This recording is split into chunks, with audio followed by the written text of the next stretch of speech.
Am I gonna watch Venom eat more people? Most likely.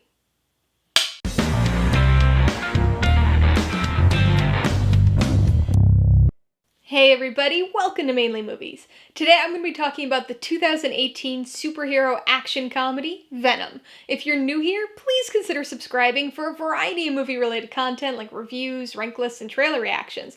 All my reviews include a breakdown of the pros and cons, my rating, and some tailored film recommendations, so be sure to watch through to the end of this video for all of that extra content. Venom stars Tom Hardy, Riz Ahmed, and Michelle Williams, and was directed by Ruben Fleischer. It tells the story of investigative journalist Eddie Brock, played by Tom Hardy, who becomes host to a parasitic alien known as Venom. At this point, it's always a little weird when you encounter a Marvel film that isn't part of the MCU. This obviously used to be the norm, and even up until recently, we had the X-Men franchise. But now that that's been subsumed, only Sony remains, retaining the rights to their small sliver of Marvel, Spider-Man. The, thankfully, renamed Sony Spider-Man universe has gotten off to a bit of a slow start, consisting of only this single, ironically Spider-Man-free film for 3 years now. Venom is an interesting film for me, and one that my opinion of has changed quite a bit over the years. To preface, I'll say that, as is usually the case for me with comic book films, I'm not particularly familiar with Venom as a character. I've seen the Blu-ray featurettes, so now I know that the origins were altered a good deal here for this film, but when I saw this in the theater, my only experience with Venom and Eddie Brock was Spider-Man 3, so not really the greatest introduction either. But even so, I left the theater feeling pretty underwhelmed by Venom. I didn't hate it in the way that most people seem to, but I didn't like it much either. I found it to be pretty entertaining, but it had a plethora of issues. But I gotta say, with multiple rewatches over these last few years, it's really grown on me. It still has its issues, but I seem to like it more every time I rewatch it. This is a film that feels out of time. Even though it was released in 2018, nearly everything about it feels like something that came out in the early 2000s. The tone, the characters, the plot, the CGI, the cheesy dialogue. Aside from a few technological advancements, you'd swear that you were watching a movie from 2002 or 2003. At first, that stuck out as a big negative to me, but even the first time I saw this movie, that almost anachronistic feeling grew on me and was oddly nostalgic. While never coming close to the first two Raimi Spider-Man films in terms of quality, Venom felt like it fit into that world and time period of superhero filmmaking. I'm not sure it was intentional, but it really works for me. Now, like I said before, I definitely still have issues with this movie. The story isn't the best. It starts off too slow and feels really disjointed in the first act, but to be fair, I think it does get the job done in terms of introducing Venom without some sort of Spider-Man involvement. I imagine that's pretty disappointing for longtime fans of the character, but for me, as somebody who has no pre-existing knowledge or attachment, it worked fine. That said, there are still some issues with the plot. Certain elements feel really underdeveloped or glossed over, and the characters are definitely a mixed bag. Carlton Drake especially is super cheesy and pretty poorly written. Not to mention the fact that Riz Ahmed, as much as I like him, feels so miscast in the role. Luckily, I think Tom Hardy was a really good choice for Eddie Brock. He feels like he fits the character pre-Venom, but also manages to pull off the perpetually sickly, sweaty, dirty post-Venom Brock. And that's where the real delight of this film lies. Not so much with Hardy looking like he's battling a bad case of food poisoning, but rather with the Brock-Venom interactions. There's just so much entertaining situational humor there. It's fun in the beginning when Eddie doesn't know what's going on yet, but it's also fun as their relationship and bond evolves over the course of the film. There's a bit of a bromance thing going on, and even though a lot of Venom's dialogue is over-the-top goofy, the banter is still extremely entertaining, as are Hardy's facial expressions throughout basically any Venom scene. In addition to the relationship between Venom and Brock, I also think the action in this film is pretty solid. Upgrade did it a bit better only a few months before this film was released, but that doesn't take away from how entertaining the apartment fight and subsequent motorcycle chase are. The CGI works pretty well in certain moments, like the two I just mentioned, but it's definitely iffy at other times. It's not horrible looking, and I suppose there's only so much you can do with goo and teeth. As with so many other elements of the film, the iffiness of the CGI kind of takes on a nostalgic feeling, and honestly would have been fine if it was kept to a minimum within the live-action centric shots. Unfortunately, they had to go full CGI for the finale. And even though the rest of the film sort of flies by, something about watching CGI monsters fight always brings a movie to a screeching halt for me. So, Venom's a film that has its fair share of issues. It's one that feels like it was written and perhaps filmed and edited back in 2003 before being stuck in a drawer, only to be pulled out, dusted off, and released 15 years later.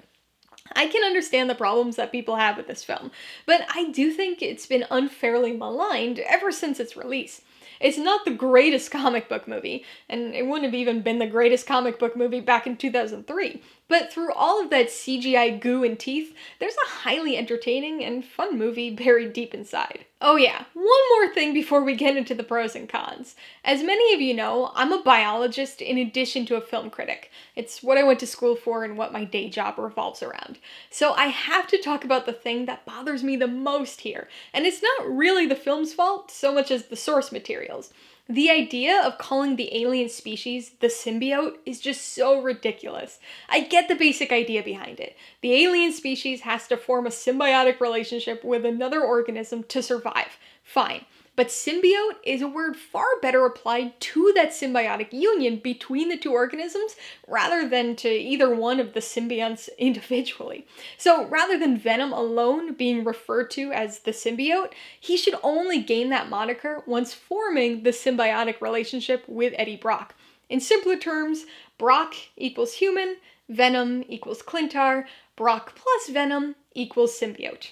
Oh well, biology semantics. Alright, let's talk about the pros and cons. Pro number one has got to be Brock and Venom. Their relationship is easily the highlight of this film. Not only do they have a ton of entertaining and silly banter, but the situational humor and physical comedy that comes out of it is great as well. Tom Hardy does such a good job with playing a character who's being controlled by another character.